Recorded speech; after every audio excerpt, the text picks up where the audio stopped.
Quite a sermon last Sunday, 7 days ago. Does anybody remember what it was?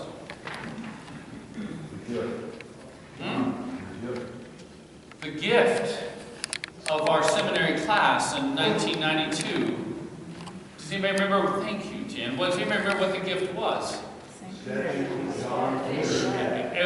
It was a statue of Peter pulling the net, right? And do you remember how dramatically angled that statue was, and the sculptor meant for it to be touched, and it's a very tactile, and Peter's straining. Remember, Peter's looking up at an unseen Jesus, and perhaps, I said last Sunday, his wife and family whom he was about to leave. And what a tension is in this very energetic, very tactile presentation called The Call of Peter. And I argued in that sermon, I believe, that it was also our call. Everyone gets a call. In these closing Sundays of Epiphany, we get to reflect, we get to inhabit, we get to explore what it means to be called. And it's very important that we do this for two reasons. The people that frame the church year want us to get ready for Lent.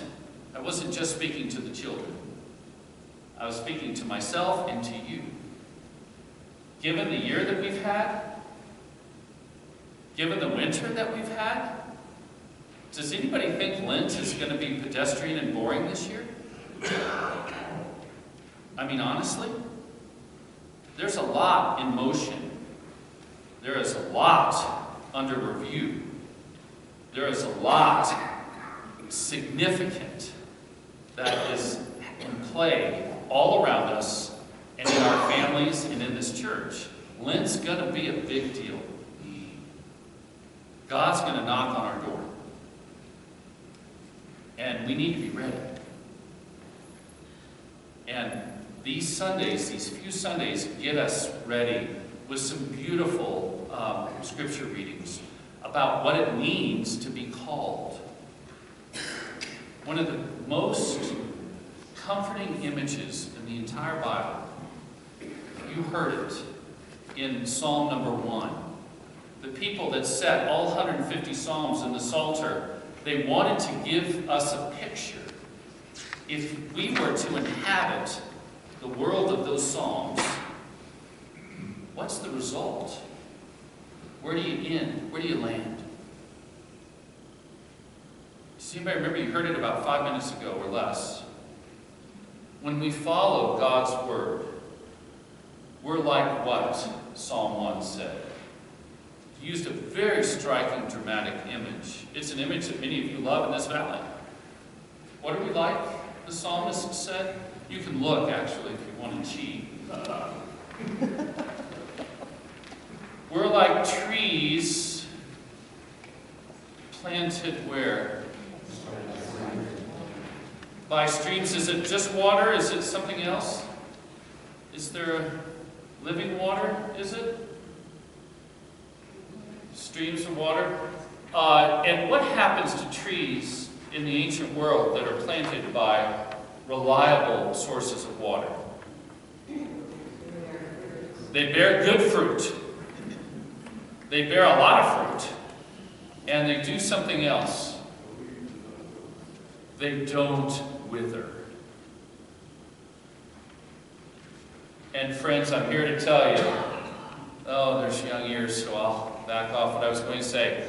There's a heck of a lot of withering happening all around us right now. And the readings stand today, and the gospel stands today, and Jesus stands today, and I stand today before you to say, don't you dare. No withering allowed here. Because the further out you get from the living water, the more difficult it is to bear fruit. further out you go, the leaves get smaller and hardier and shorter, and Rebecca can correct all my mistakes here. They get scrubbier, and finally they die. Or they spend so much energy trying to live, they don't have anything to share with anybody else. It's a great tale of survival, but it doesn't make for a very good harvest. Don't you dare. God is not about survival. The gospel is not about survival. It is about blossoming and harvesting and fruiting in the most beautiful way. We are being called to be close to the living water, the thing that really nourishes us. Because the storms will come, the sun will get hot, and the last thing that we can do is wither.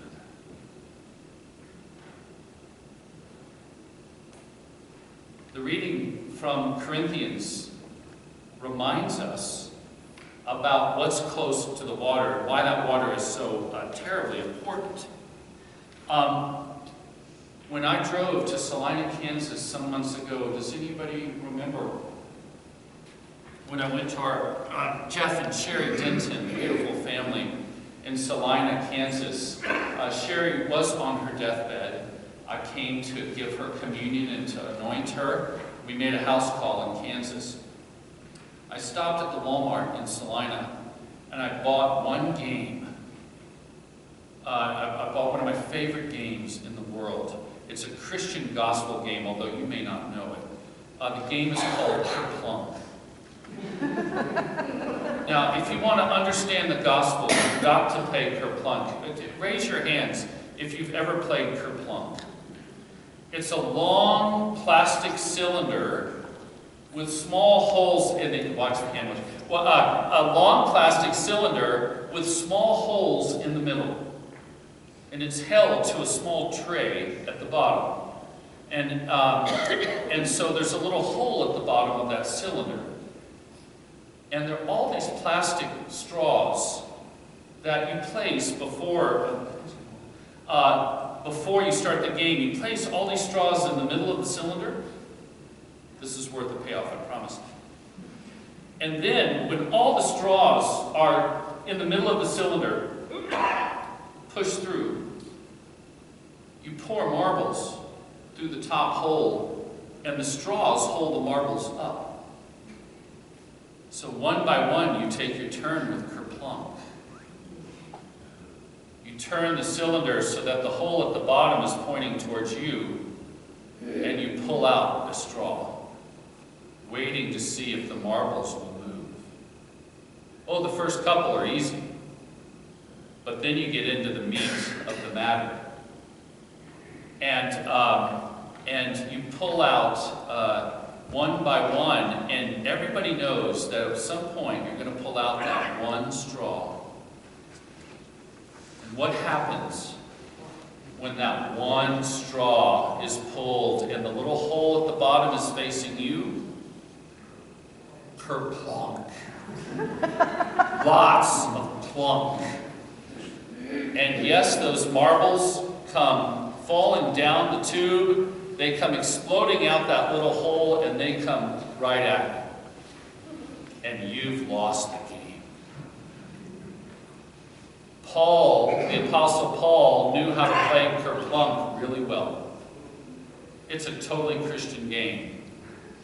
For extra bonus points, when he's writing to the church in Corinth, a church he founded, a church he loved, they were in a hot mess of relationship. They were pushing back on him. He was schooling them and disciplining him. He was exercising his call to be their leader. He said, the one thing that you cannot pull out of the Christian faith and keep all the marbles up, the one straw that has to stay in the cylinder to keep everything up, what is it? the resurrection. See? Isn't this a Christian game? I brought that game to my friend on her deathbed.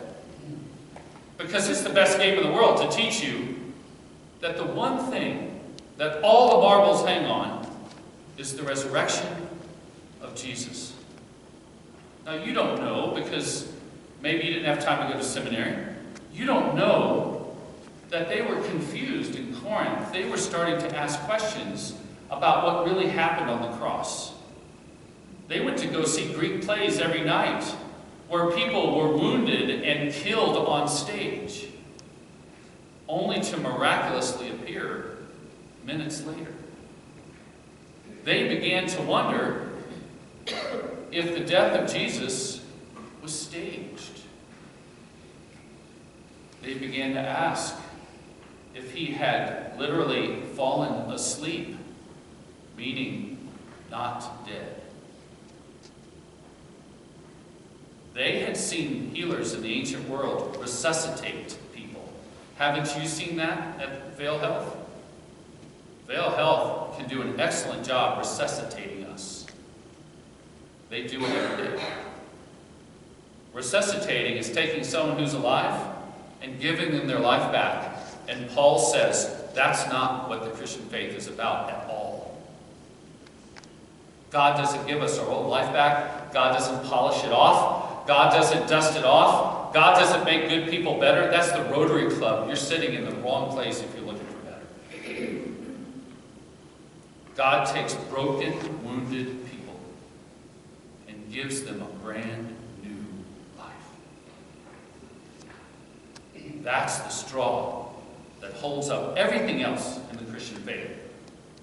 That's the water that allows the fruit to come so beautifully to harvest. Resurrection is a brand new life. A new way to live. A way that upends all the values, all the assumptions of what we were born and raised and taught. All of them. Paul was saying to the Corinthians, you are withered in your faith because you've forgotten the most important thing. Don't you dare. Yes, I did. This comes to mind when I was having supper on Wednesday night with my close friend, the presiding bishop of the Episcopal Church. He and I and a few other people were gathered there at the residence, 2nd Avenue. I think he brought this up to my recollection. I'm just kidding. How wonderful to be there. In the conversation over supper with Michael Curry, the presiding bishop, someone asked him a question about why we're doing church the way we're doing church these days. And he quoted Martin Luther King. He said, actually, when I was a priest, I don't know how you do it at your church. When I was a priest, everybody knew, whenever I asked a question, there were only 2 answers to every question I asked. The first answer was Jesus. If that wasn't right, the second answer was Martin Luther King. I thought that was pretty funny. So he quoted King when King was asked about the goal of nonviolent witness and protest. What's the goal?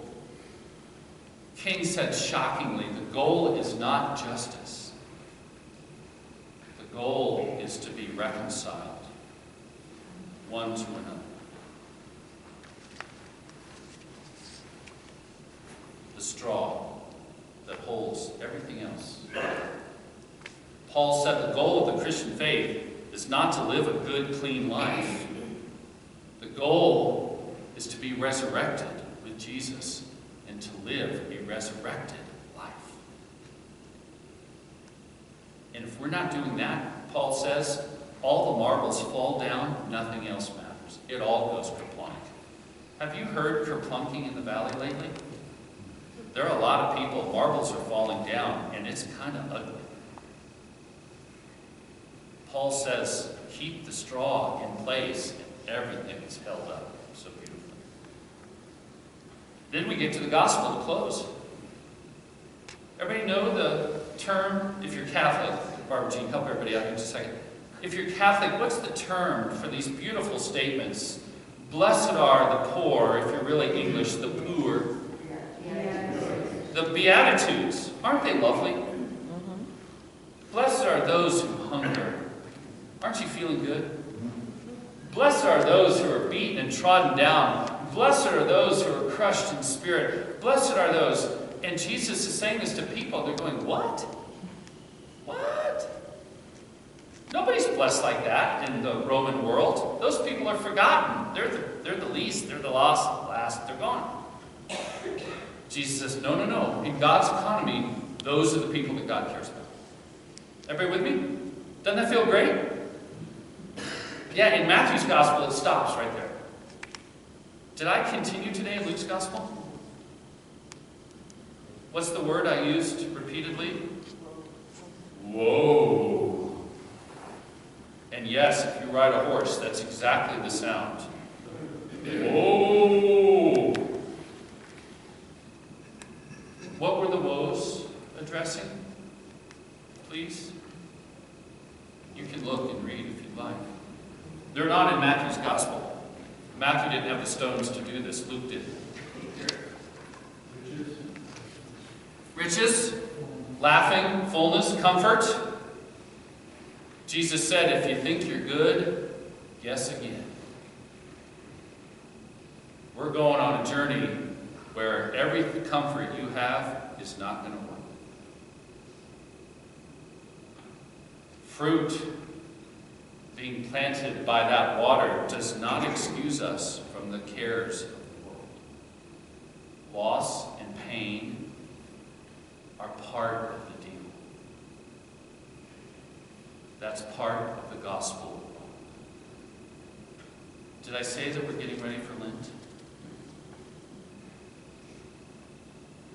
Blessed are you that don't have what everybody else needs.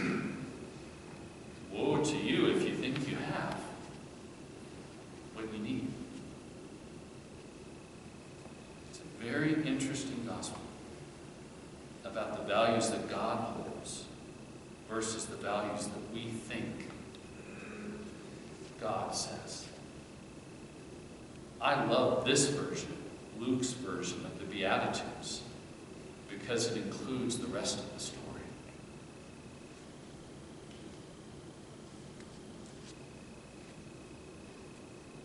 Like trees planted by streams of beautiful, living, running water, bearing fruit in their season. Their leaves do not